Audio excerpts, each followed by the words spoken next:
Hello students and welcome to online tutor. Online tutor में आपका स्वागत है और यदि आप मेरे चैनल पे पहली बार आए हैं तो इसे सब्सक्राइब करना ना भूलें। अभी हम करेंगे एक्सरसाइज 12.1 का क्वेश्चन नंबर 3। क्वेश्चन नंबर 3 में इसने पूछा है कि given below are the seats won by different political parties in the polling outcome of a state assembly election. ठीक है, किसी स्टेट के असेंबली इलेक्शन में ये जो भी पोलिंग हुई है, इलेक्शन जो है उसका रिजल्ट नीचे दिया गया है। तो यहाँ पे दी है पॉलिटिकल पार्टीज। तो political party A B C D E F, इतनी पॉलिटिकल पार्टीज है टोटल, और उन्होंने कितनी सीट्स जीती हैं वो यहाँ नीचे दिया है। ओके, ए ने जीती है 75, बी ने जीती है 55, सी ने 37, डी ने 29, ई ने 10 और एफ ने 37। अब ये बोल रहा है कि भाई अब इस पर्टिकुलर टेबल को लेके आपने क्या करना है, आपने दो काम करने। पहला, draw a bar graph to represent the polling results. Okay, तो ये जो पोलिंग रिजल्ट्स है उसको रिप्रेजेंट करने के लिए एक बार ग्राफ ड्रॉ करना है। फिर दूसरा ये बोलना कि बीच political party won the maximum number of seats. ये दो ही करना है। तो सबसे पहले हम क्या करेंगे, ये बार ग्राफ ड्रॉ करेंगे। ओके, ये बड़ा इंपॉर्टेंट है बार ग्राफ ड्रॉ करना। तो चलिए बार ग्राफ ड्रॉ करते हैं। तो अभी क्या है, मैंने अपना स्केल ले लिया है, ओके, रूलर। तो अभी मैं सबसे पहले क्या करूँगा, हॉरिजॉन्टल एक्सिस ड्रॉ करूँगा जिस पे हम लेंगे पार्टीज़ को। ओके, तो यहाँ पे मैं ड्रॉ करता हूँ। यहाँ से मैंने ड्रॉ कर दी ये हॉरिजॉन्टल एक्सिस। ओके, और वैसे ही वर्टिकल एक्सिस भी ड्रॉ करूँगा। तो ये हो गई वर्टिकल एक्सिस। अब इस वर्टिकल एक्सिस पे क्या लेंगे हम, नंबर ऑफ सीट्स, और इस हॉरिजॉन्टल एक्सिस पे लेंगे हम पार्टी। तो अभी जैसे कि मैंने बोला, इस वर्टिकल एक्सिस पे हम क्या लेने वाले हैं, हम लेने वाले हैं कि किस पार्टी ने कितनी सीट्स जीती है। ओके, देखिए डाटा 10 से शुरू होता है और 75 तक जाता है। तो ये टोटल 75 तक जाना चाहिए। तो हम क्या करेंगे, यहाँ पे हम लेंगे 10, यहाँ पे हो जाएगा 20, यहाँ पे हो जाएगा 30, ये हो जाएगा 40, ये हो जाएगा 50, ये हो गया 60 और ये हो गया आपका 70। और हमारा डेटा मैक्सिमम 75, तो हमको 80 तक ले लेते हैं। ओके, ये ध्यान रखना है कि जो आपकी एक्सिस है वो पूरे डाटा की रेंज उसने जो है वो कवर करनी है। और मैं क्या करता हूँ, बीच वाला भी मार्क कर लेता हूँ। देखिए यहाँ से लेके यहाँ तक टोटल 10 डिविजन्स है। तो मैं सेंटर में क्या करता हूँ, 5 मार्क कर लेता हूँ। जैसे ये देखिए, ये है 5, ओके, ये वाला है 15, ये वाला है 25, ओके, ये वाला रहेगा आपका 35, ये वाला पॉइंट रहेगा 45, ये वाला पॉइंट रहेगा 55, ये वाला पॉइंट रहेगा आपका 65 और ये वाला पॉइंट रहेगा आपका 75। तो ये मैंने ड्रॉ कर लिया। ओके, अब ये तो ये वाली एक्सिस पे क्या है, ये मैं लिख लेता हूं, ये है सीट्स 1। ओके, तो मैं ऐसा लिख सकता हूं यहाँ पे, ये है सीट्स 1, ये वाली साइड को। तो ये वाली एक्सिस में है कि भाई किस पॉलिटिकल पार्टी ने कितनी सीटें जीती है। ये वाली एक्सिस पर रहेंगी टोटल पार्टीज। ओके, तो यहाँ पे मैं ले लूंगा पहले पॉलिटिकल पार्टी जो है वो रहेगी ए, इसमें बी रहेगी, इसमें सी रहेगी, इसमें डी रहेगी, इसमें ई रहेगी और ये एफ रहेगी। ओके, तो यहाँ पे मैं लिख सकता हूँ ये क्या है, यहाँ पे मैं लिख सकता हूँ कि ये है पॉलिटिकल पार्टी। ओके, ये है पॉलिटिकल पार्टी, ये वाली एक्सिस में, इसको ऐसा हम लिख सकते हैं। तो अभी हमने मार्किंग कर ली है।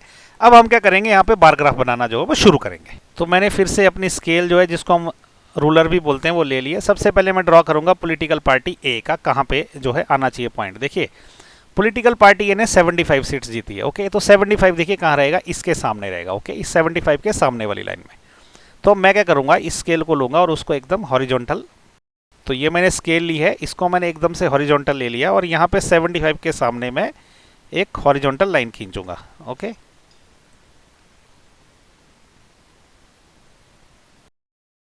अब मैं इसको वर्टिकली लेके क्लोज कर दूंगा। अब मैं इस पॉइंट को एक्स एक्सिस से ज्वाइन कर लूंगा।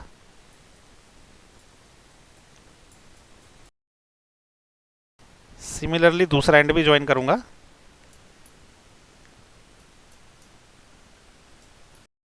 तो देखिए ये बन गया हमारा पार्टी ए का ग्राफ। ओके, ये वाला बार ग्राफ। ओके, अभी बी का करेंगे। देखिए बी का क्या है, 55 है। तो 55 कहाँ पे आएगा, बी के ऊपर और 55 के सामने। तो ये 55 है, तो हमारा जो पॉइंट है यहाँ पे रहेगा कहीं इस पर्टिकुलर एरिया में।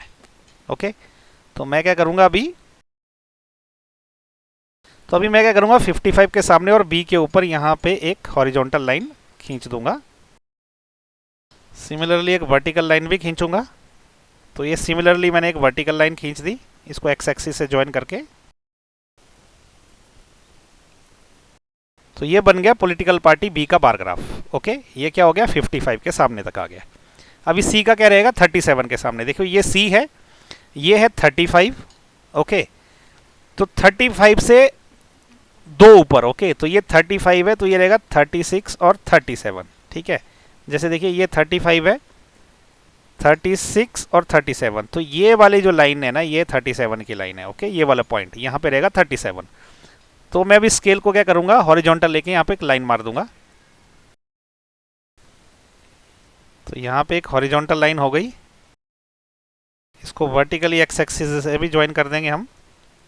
ये मेरा थोड़ा डिजिटल स्केल है तो एक्स्ट्रा नीचे चला गया, आपका ग्राफ पेपर पे जब करेंगे तो ऐसे जाना नहीं चाहिए। इसका अदर एंड भी ज्वाइन कर दिया।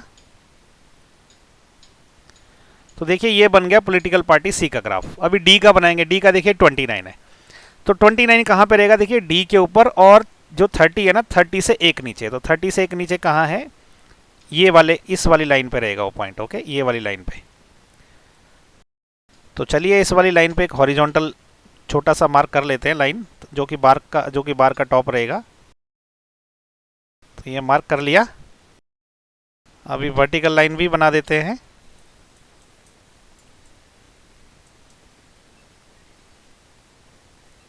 तो ये बन गया पॉलिटिकल पार्टी डी का बार ग्राफ। ओके, अभी ई का देखिए, ई का है 10। तो 10 कहाँ पे रहेगा, देखिए 10, ये 10 वाला मार्क है, इसके एकदम सामने रहेगा और ये ई के ऊपर रहेगा। ओके, तो ये वाली लाइन है 10 की लाइन। तो यहाँ पे पहले हॉरिजॉन्टल लाइन लगा देते हैं।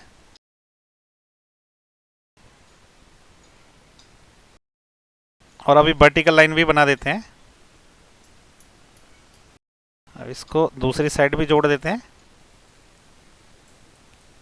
तो देखिए बन गया पॉलिटिकल पार्टी ई का बार। ओके, अभी देखिए पॉलिटिकल पार्टी एफ का हम बार ग्राफ जो बनाएंगे, एफ का है 37। तो 37 कहाँ रहेगा, देखिए 37 जो है ये 35 वाली लाइन है, ये वाली यहाँ पे, ये 35 की लाइन है, तो इसके दो ऊपर, तो 1 2, तो ये वाली लाइन रहेगी आपकी, ये वाली लाइन रहेगी 37 की लाइन। ये देखिए सी की भी सेम लाइन थी, तो यहाँ पे हम बनाएंगे 37। तो यहाँ पे एक जो है हॉरिजॉन्टल लाइन खींच देते हैं।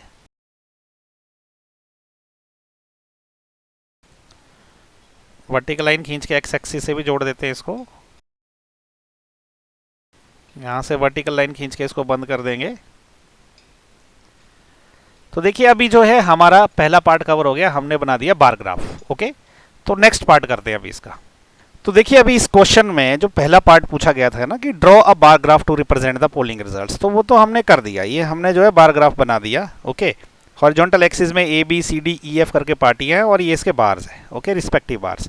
अब ये बंदा पूछना चाह रहा है कि भैया which political party won the maximum number of seats, तो सबसे ज़्यादा सीट्स किस पॉलिटिकल पार्टी ने बनाई, ठीक है, किसने जीती है। तो ये जो बार ग्राफ है ना, इसको देखने से समझ आता है कि जो सबसे ऊंची वाली इमारत है ना, जो कि ये वाली है, ओके, ये वाली सबसे ऊंची है, तो ये किसकी है, पॉलिटिकल पार्टी ए की है। तो इलेक्शन किसने जीते, पॉलिटिकल पार्टी ए ने। तो इसका आंसर क्या है, इसका आंसर है पार्टी ए। ओके, ये इसका आंसर है। अब देखें, आप सोचोगे यार इतनी मेहनत क्यों करी जाती है। ठीक है, अभी तो एक एकेडमिक पॉइंट ऑफ व्यू से तो ठीक है, आप लोग ये सब चीज़ें समझ रहे हैं, लेकिन पता क्या रहता है, जब डाटा बहुत ज़्यादा रहता है ना, ये तो सिर्फ 5 ही पॉलिटिकल पार्टी है, मान लो 50 होती, तो एक एक करके देखने में ना बहुत दिक्कत होती है। एक बार आप प्लॉट कर दो ये डाटा, बस बार देखते बताओ। जैसे कोई आपको पूछ ले, क्वेश्चन तो खत्म हो गया लेकिन मैं आपसे डिस्कस कर रहा हूँ, लेकिन अगर आपसे कोई पूछ ले कि यार कौन ऐसी पार्टी है जिसको सबसे कम सीटें मिली है, तो सीधे सीधे देखो पार्टी ई है ना। ये आपसे ये पूछ ले कि ऐसी दो पार्टी बताओ जिनकी सीटें बराबर है, देखो सी और एफ, ये कहाँ, एकदम ग्राफ देखते ही समझ सकते हैं। ओके, या आप ये बोल सकते हो कि थर्ड नंबर की पार्टी कौन है जिसको सबसे ज़्यादा सीटें मिली, तो थर्ड में क्या, दो पार्टियां, देखो सी भी थर्ड में और एफ भी थर्ड में। ये देखो इसके बाद सबसे बड़ा ये, दूसरे नंबर पे, फिर ये तीसरे पे ये और ये वाला। ये आपको पूछेंगे भाई सेकंड कौन सी पार्टी रही, पार्टी बी रही, क्योंकि इसका जो ग्राफ है वो सेकंड नंबर पे इसका बार।